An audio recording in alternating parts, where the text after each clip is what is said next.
அஸ்ஸலாமு அலைக்கும். Mi catering சதுராம்பட்டத்திலிருந்து இன்னைக்கு ஜனவரி 4 ஞாயிற்றுக்கிழமை 8 கறி சோறுக்கு ஆர்டர் எடுத்திருந்தோம். காலையில் 11 மணிக்குள்ள கஸ்டமருக்கு நாங்கள் கொடுத்துருவோம்னு சொல்லியிருந்தோம். இப்போ காலையில் 10:04 எல்லாமே பக்காவாக ப்ரிப்பேர் ஆயிடுச்சு. என்னென்ன எப்படி ப்ரிப்பேர் ஆகிடுன்னு சொல்லி வாங்க பார்க்கலாம்.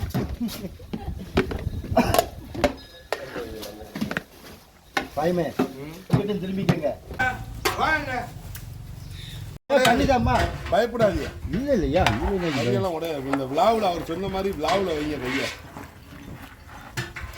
இந்த கொட்டிருச்சாங்க நல்லி எலும்பு கொட்டிருச்சு. அதான் சொல்றேனே, ஒன்னு வேக்காடு ஒன்னு வேக்காடா. இல்ல இல்ல அதெல்லாம் கிடையாது, ஒன்னு வேக்காடா போச்சு.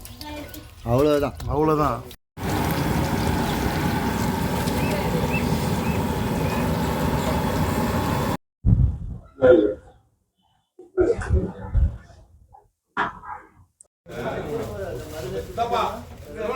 கேட்டுக்கிடுங்க. அதுல பாய் வச்சுதான் மிதிக்க கூடாது. செருப்பு போட்டு போறாரு.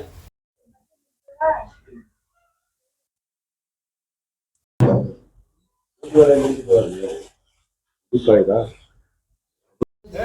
நிக்கிறாங்க